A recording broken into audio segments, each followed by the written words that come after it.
Hello and welcome to Byju's IAS. Let's get started and look into the first article. The first article says India is far ahead of China in soft power, says Rajnath. In this particular backdrop, let us try and understand what is the meaning of hard power and soft power. When it comes to countries' relationship, we have to generally understand what is the meaning of power. Power is the ability to influence the behavior of some other country to make sure that our outcomes, our goals, our agenda is met by some other country. How do we make sure that some other country implements our agenda?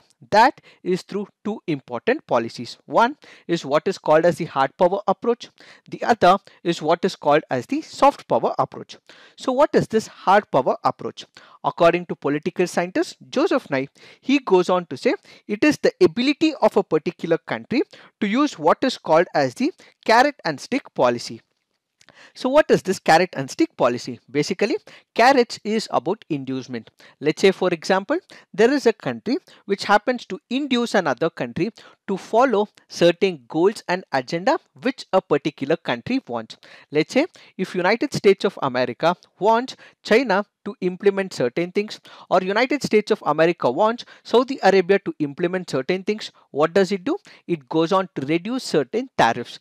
That is what is called as inducement. So this is the principle of carrot approach. So basically a carrot approach is where there is inducement by reducing a certain taxes, or it can be about forming an alliance, or it can be about protecting another country, bringing them into a military alliance. So basically the carrot approach is about inducement. Then we also have something called as the stick approach in the hard power.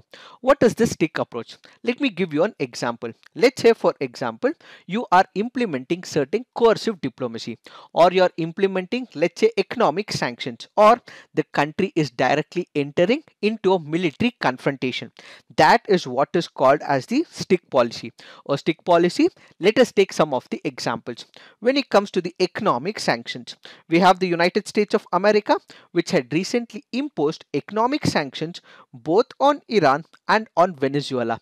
This is making another country follow some of the agenda, the goals that which United States of America wants these countries to follow. So the economic sanctions is one of the aspect of sticks. Then we also can take the Iraq war as well. United States of America also entered into war with Iraq, and at the same time United States of America also entered into a longest war with Afghanistan.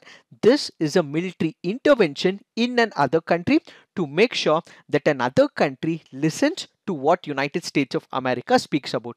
That is what is called as the hard power approach. So when it comes to the carrot approach, it is about inducement. When it comes to the stick approach, it is about military action, economic sanction, or it can also be coercive diplomacy. Now what we have to look at is the principle of soft power. So what is soft power? Again, according to political scientist Joseph Nye, he goes on to say it is the ability of a particular country to persuade another country. How? Without resorting to force or coercion. In hard power, what we had is inducement, what we had is the military intervention, or there was force that was put on another country to follow the agenda or the objectives of one country. But when it comes to the soft power approach, we do not have coercion or force. Instead, what is used is the cultural values, the political affiliations, and the foreign policies of a particular country. Let me give you some of the examples. Let's say if you have to do your masters, which is the preferred location for all the engineering graduates, most of them would say it is United States of America for their MS program, or few of them would also say UK as well, and if they are from mechanical they would also say Germany as well. So most of these people would want to go to an outside country to conduct or perform their master's education. So what is United States of America doing here? It is pulling the crowd from India and from other countries as well. So education is acting as a soft power. Now let's take another example of cuisine. Let's say we have to speak about McDonald's, or there is Coca-Cola, or let's say Pepsi. where is the product originated? It is United States of America, or we are speaking about Starbucks. Most of these are the soft power enterprises of United States of America. Or let's say we speak about the technology products. The technology products can be in the form of hard product, or it can be in the form of services as well. So when we are speaking about the hard product or the goods, let's say we are speaking about the Apple iPhones, or let's say we are speaking about the MacBooks, or let's say we are speaking about the Microsoft as a service, or let's say we are speaking about Facebook, or we are speaking about Google. So these are the enterprises which are going into a different country and are also organizing things which United States of America wants. That is the aspect of soft power. So basically, when we are speaking about the soft power, it is use of the cultural values, political values and foreign policies which one country promotes, where there is no use of coercion or force, but instead it is promoting certain values when it comes to that particular country. If we are speaking about culture, let's say for example, United States of America is called as the melting pot of the culture. Why? Because most of the country's cultures come and then mix up in United States of America. Or let's say when it comes to India, we are speaking about Bharatanatyam, or let's say we are speaking about culture, we are speaking about movies as well. That is what is called as the soft power. So when it comes to the hard power, it is about force and coercion. When it comes to soft power, it is use of cultural, political and foreign policies that gets into picture to meet a particular objective or an agenda of a country, to so that another country implements its programs as well as schemes. Now let us try and understand what is the meaning of hard power with examples from India. Back in the year 2015, we had certain tribal guerrillas who went on to launch rocket propelled grenades. They detonated improvised explosive devices, killed about 20 Indian soldiers and injured as many soldiers in an ambush that was conducted in the state of Manipur. This was one of the most serious attacks that took place on the Indian security forces in Manipur sometime in the northeastern part of India. So what did India do? India also had to show its hard power. India also had to show that tribals from another country, or in fact these guerrillas who were planning to assassinate Indian forces, will not be taken lightly, and India will also provide a robust response as well. So the Indian army attacked the rebel camps in Myanmar, completely decimated them, destroyed them immediately, and also came back without any harm as well. So they went out on a surgical operations deep inside Myanmar with the help of the Paro commandos of the Indian army. By all accounts, this was one of the best raid that was well planned, and it was competitively executed as well.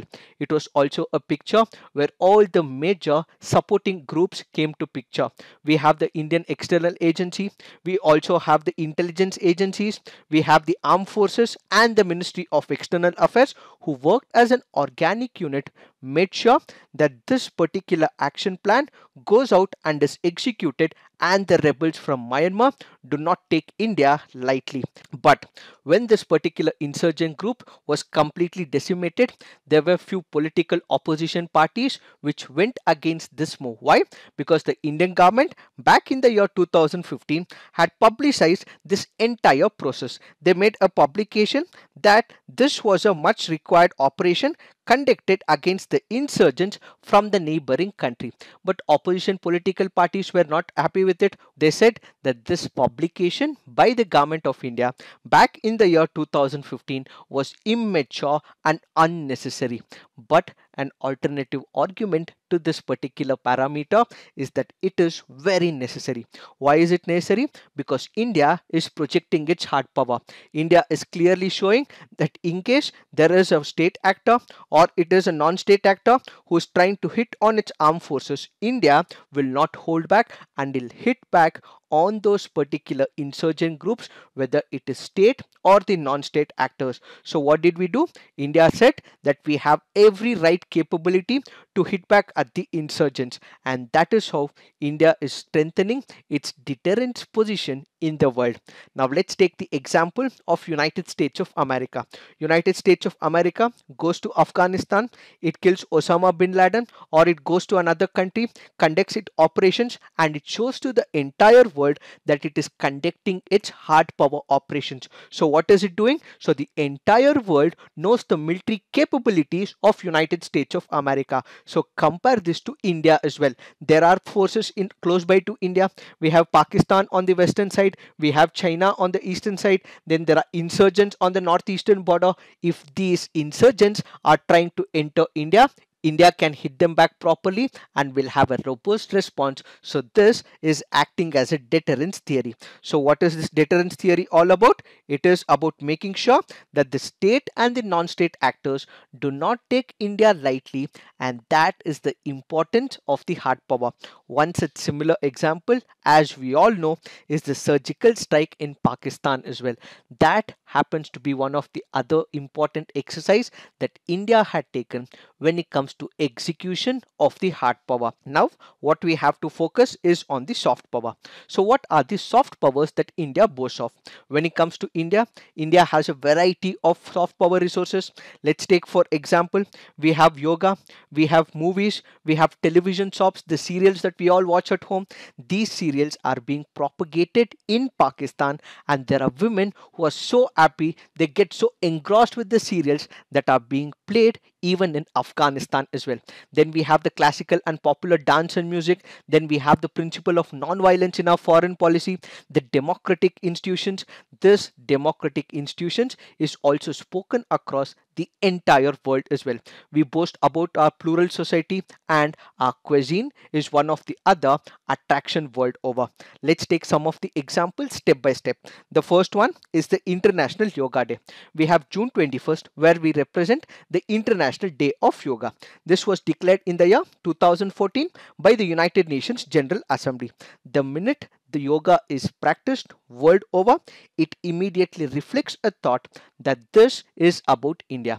It is the welfare, it is a program, it is a value, it is a ethos that which is spread from India to the global community. So we are speaking about a soft power, and that happens to be yoga. So each time there is a group, a community, or an individual performs yoga, it means India has contributed to their welfare and for their well-being indirectly, and that is the soft power of India. Now let's take into picture the principle of non-violence or the ahimsa, which is present in the India's foreign policy. Let's go back to the year 2014. There was a visit of Prime Minister of Australia, Tony Abbott. India was actually having an agreement with respect to uranium export from Australia to India. So there was one of the press conferences which was held. There was a question that was asked to Mr. Tony Abbott about why uranium is being exported to India. The answer that Prime Minister of Australia gave was that India threatens no one. India has a non-violence principle when it comes to its foreign policy. And he also said that India is the friend to many, and this is the image that India has created back then. So what we have is non-violence, which is part of our foreign policy.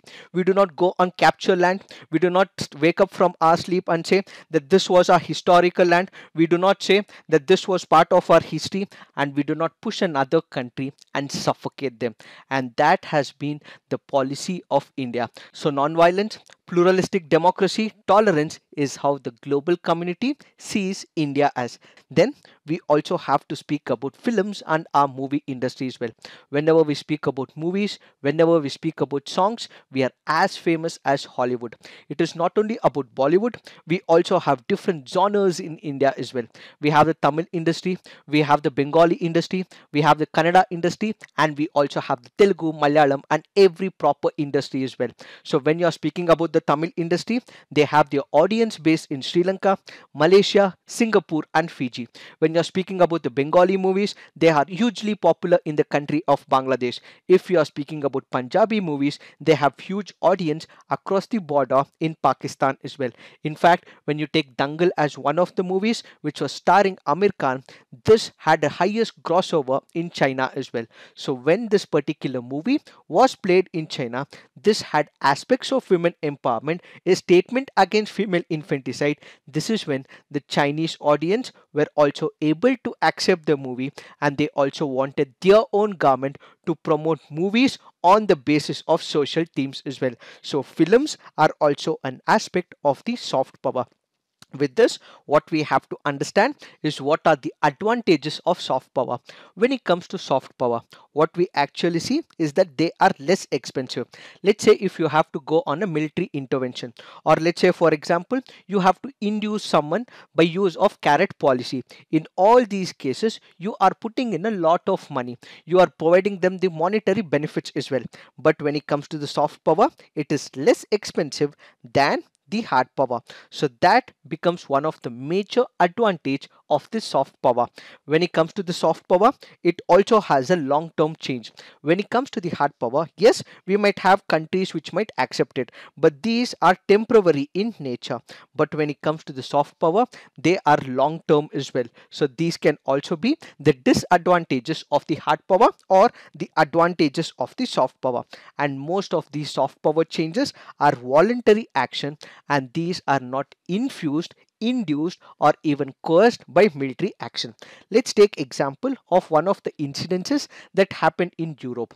Let's say after the First World War, what we had is repercussions when it comes to Germany. So after the First World War, there were large amount of repressive measures that were infused on Germany. So this was hard power in nature. So what we actually witness is immediately a short-term agenda where Germany was able to meet all the repressive measures that which was put by United Kingdom as well as other forces. But after some period of time, what you actually witness is Germany outgrew all these powers, and at the same time there was this repercussion of hitting back, which also resulted in Second World War as well. So that is the problem with the short term approach of hard power. So another country can also come back, hit back, and this can also result in devastation. But when it comes to soft power, since it is voluntary, there'll be a peaceful movement, there'll be a construction of a peaceful society, as it happened with respect to the European Union. So these are some of the advantages when it comes to the soft power, but there are limitations when it comes to the soft power as well. What are these limitations? One, the cultural influence does not equal the political power. Let me take you through one of the examples. Let's take the example of Nepal. Nepal and India are culturally connected. We have people to people relationship, and one of the religions like Hinduism and Buddhism is closely integrated to us as well. But what is happening of late, because of the economic might and the political might of China, there is a political party which is tilting towards China as well. So China is actually able to take up all the close neighborhood of India through its economic might as well as the political might as well. So cultural influence alone or soft power will not help a country retain a relationship with another country for a long progressive number of years. And at the same time, it also appears that hard power requires much very less time than when it comes to the soft power. Let's say for example, there are insurgents who are entering, or let's say for example, you have to have some negotiations such that its objective or agenda will have to be met immediately. In such a scenario, once again, soft power does not work, but it is about inducement or military interventions which will work. So these are some of the limitations when it comes to the soft power. Finally, because there are limitations when it comes to the soft power, we have something called as the smart power. So what is this smart power? Basically, combining the elements or good of hard power and soft power in ways that are mutually reinforcing each other is what is called as smart power. Why are we discussing all this? That is because recently there was a question which was asked to the Defense Ministry, and the Defense Ministry has gone on to say when it comes to the hard power, there might be or there might not be edge of China over India. But when it comes to soft power, India has edge over China, says Defense Minister Rajnath Singh. It is this that we have to understand with reference to this article. Now let's look into the next article. This article says green over brown. This article here is speaking about the Climate Ambition Summit. What is it? This was convened by the United Nations, United Kingdom and France in partnership with Chile as well as Italy. So this particular summit marks the 5 year since the inauguration of the Paris Agreement on climate change. The Paris Agreement back then was discussed in the year 2015, and 2020 marks the 5th year since the Paris Agreement was initiated. So this Climate Ambition Summit is basically one of the summit which will bring all the countries on a common platform, where it is expected to make sure that these countries who are part of this particular summit submit their own ambitious target with respect to fighting the climate change. They make new commitments to tackle the climate change and also deliver on the goals that they made with reference to the Paris Agreement. So basically what we have is something called as the nationally determined targets. These nationally determined targets, that which a particular country had said that they would implement, will be discussed under this particular summit. So basically they will also speak about the climate finance commitments, about the vulnerable countries and also ambitious adoption plans and the underlying policies to make sure that they are implementing all that they said with respect to the Paris Agreement. So the leaders from the government, business community and civil society all gathered on this virtual summit to make sure that they have all the plans and preparations for the execution of the Paris Agreement. With respect to India, we have the Prime Minister Narendra Modi, who went on to address the Climate Ambition Summit. According to India, India has said that it is not only on track to make sure that it is implementing the Paris Agreement and its nationally determined goals and commitments, but it will also exceed much beyond the expectations as well. Prime Minister Narendra Modi went on to say that India has reduced the emissions intensity by 21% over the 2005 levels, but the goal is between 33% and 35% of the GDP by the year 2020, and all these programs and mechanisms will be implemented on the basis of two important pillars. What are those? One is we increase the renewable energy sector, we reduce the thermal power plants, and we look at alternative sources of energy like the renewable energy, solar energy and wind energy. And at the same time, another important factor is we increase the forest cover. So we would be able to reduce the emissions on the basis of two important pillars. One is by using or increasing the renewable energy, and at the same time by increasing the forest cover. When it comes to the renewable energy sector, we have to focus on the solar energy sector. Currently, the capacity of the solar energy sector is about 36 gigawatts, and the ambition that is set by the government of India is about 100 gigawatts of solar power capacity. So what we have to make sure is that we have to increase from 36 gigawatts to about 100 gigawatts.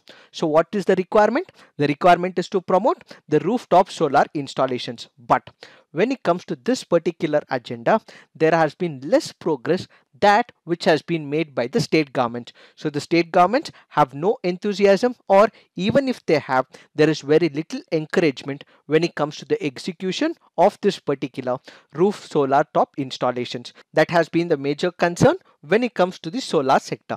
Now, when it comes to the forest cover, Prime Minister Narendra Modi has said that there will be increase of the forest cover when it comes to India.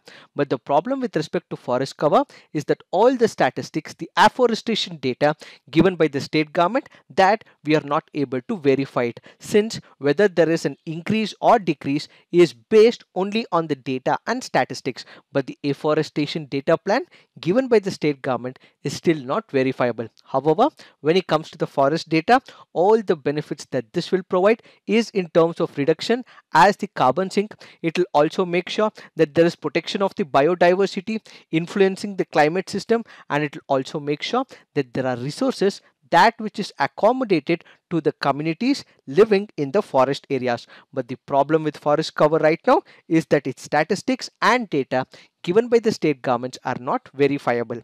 And at the same time, other countries have also said that during the Climate Ambition Summit, they will also promise to inculcate or come up with target plans as well.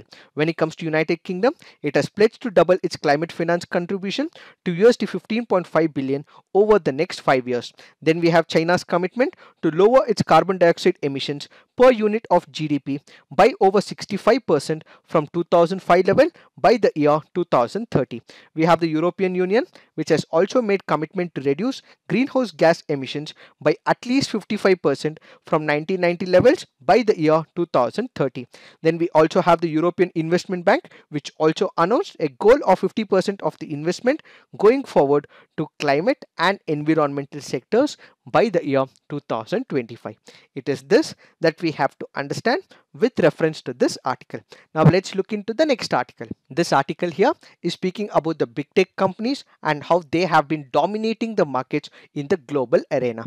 When it comes to Facebook, we did discuss about Instagram, the WhatsApp, how it is planning to take up the monopoly status and what are the steps taken by the federal agency in United States of America. We did discuss about it in our day before yesterday CNA. Our focus today will be on other two tech companies. Let's take for example Amazon. What is happening with Amazon? Let's say for example, it is called as the gatekeeper of the e-commerce. What does it do? It reduces the competition and harms the consumers as well as people who are not putting their products on this particular platform.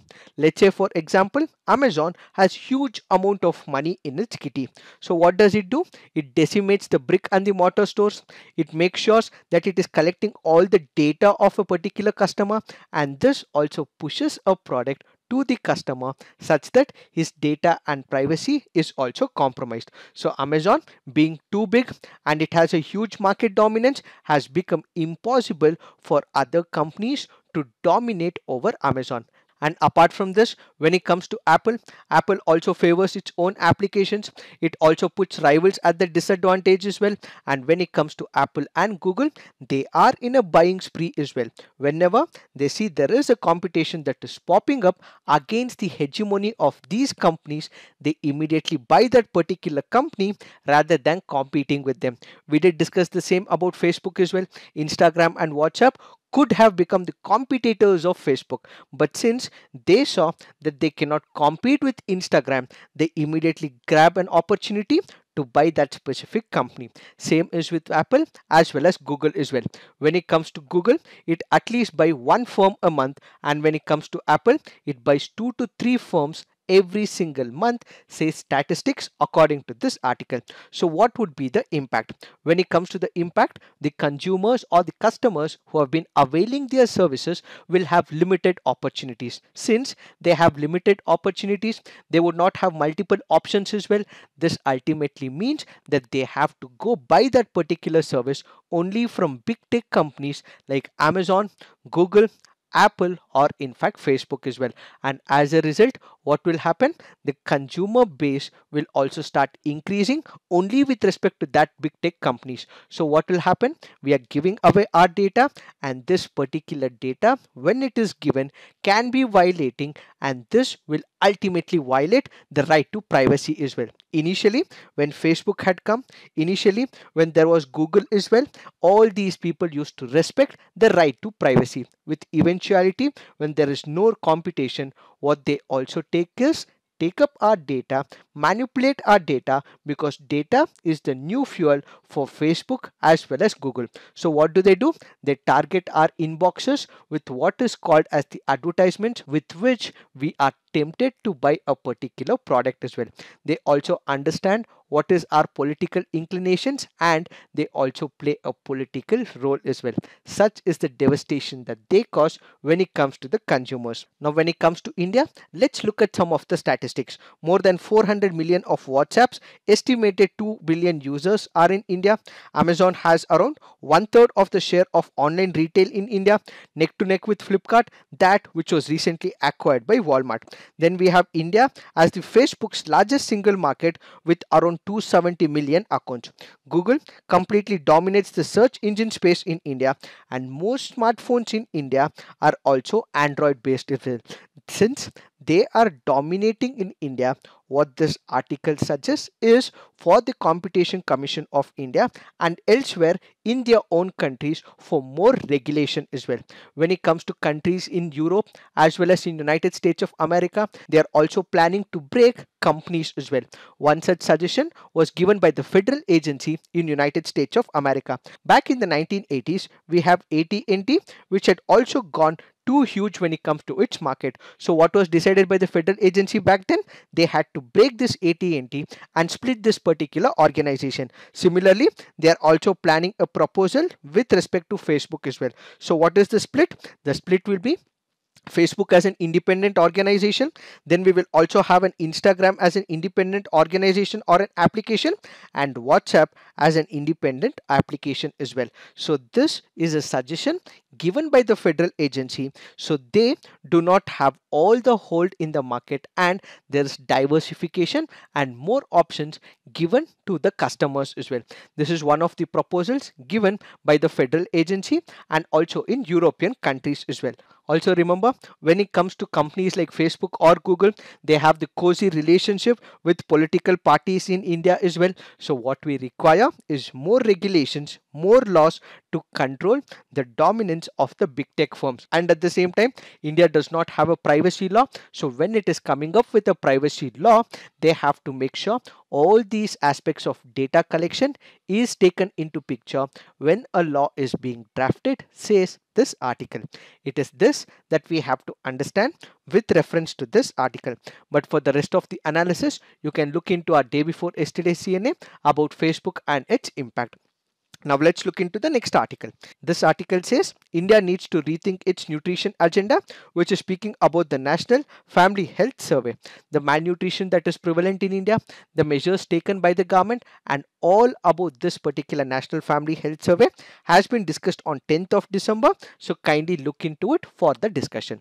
Now let's look into some of the preliminary practice questions. With reference to mucormycosis, which of the following statements is or correct?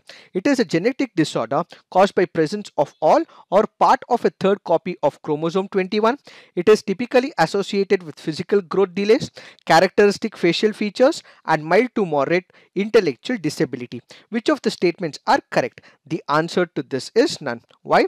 Both these options here that are given are speaking about the Down syndrome, and this is not about mucormycosis. Why have we taken this practice question?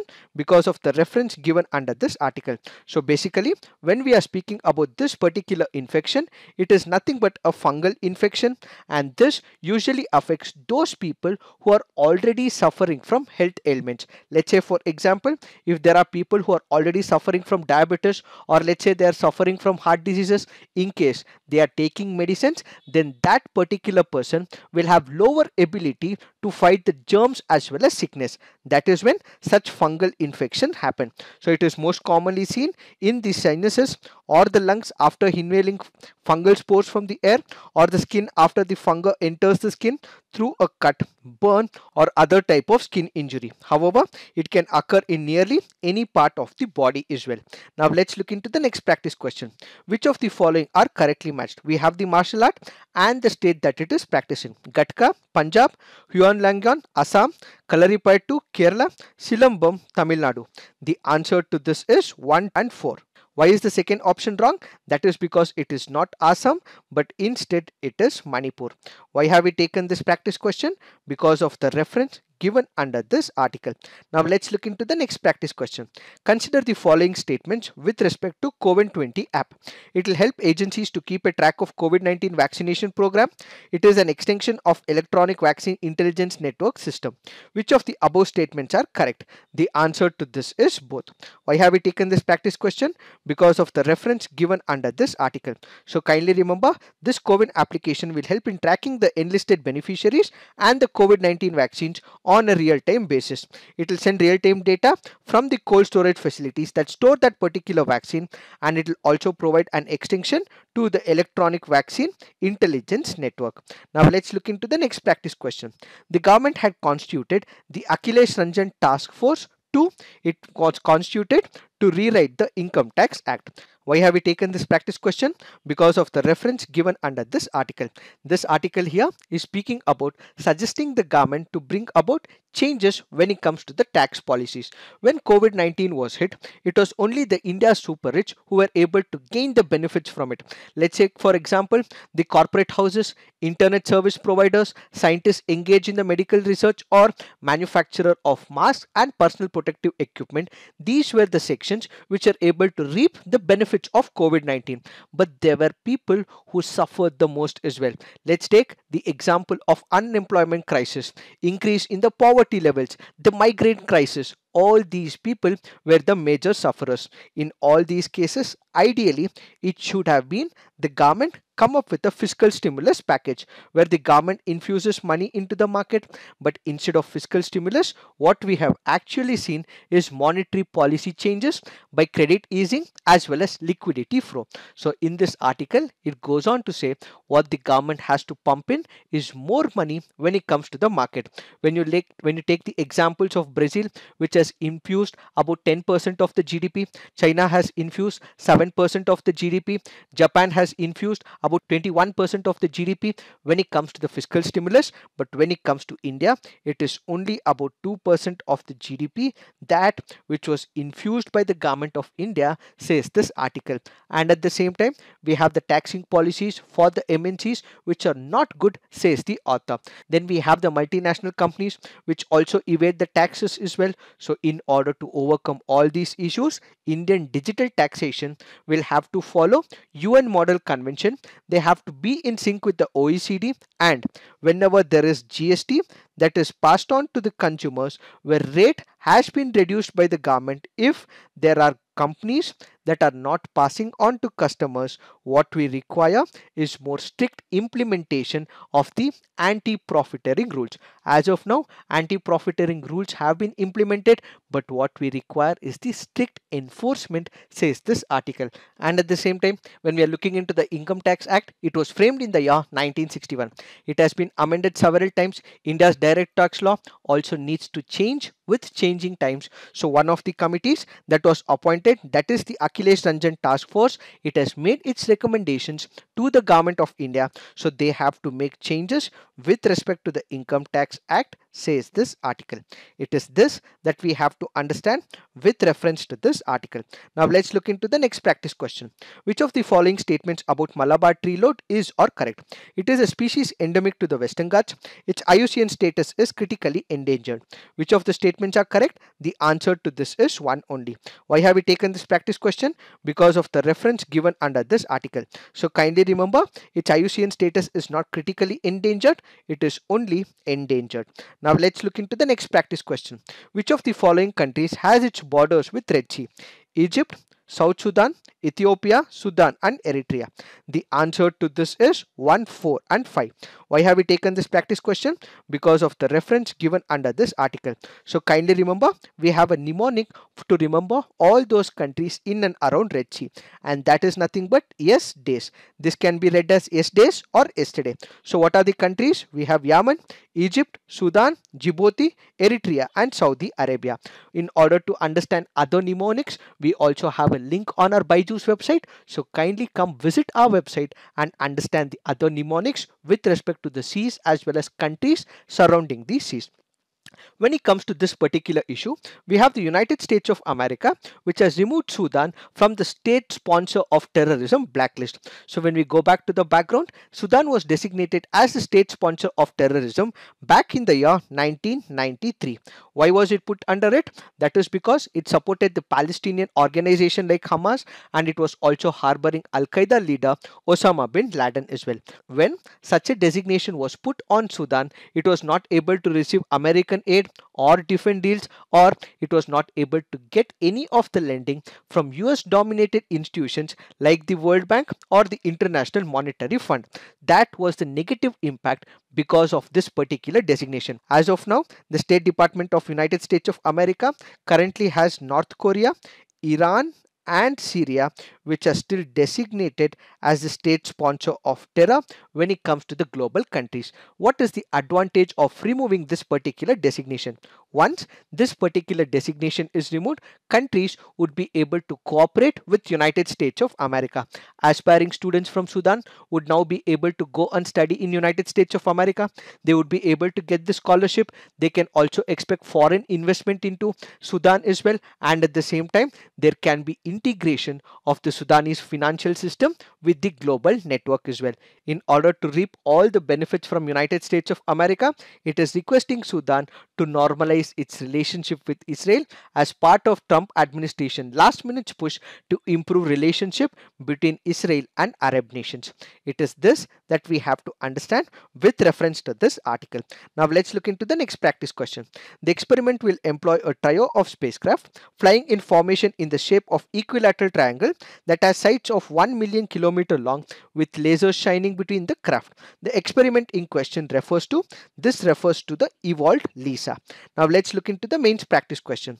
Hard power without soft power stirs up resentments and enmities. Soft power without hard power is a confession of weakness. Explain the statement with relevant examples. Next question. Many countries today are extending their support to break or regulate big tech companies due to their excessive control and dominance in the market. Do you think such initiatives help? Justify. So please write all your answers on the comment section, peer review, and also come up with constructive criticism. So this is it for today. Thank you for watching. All the best.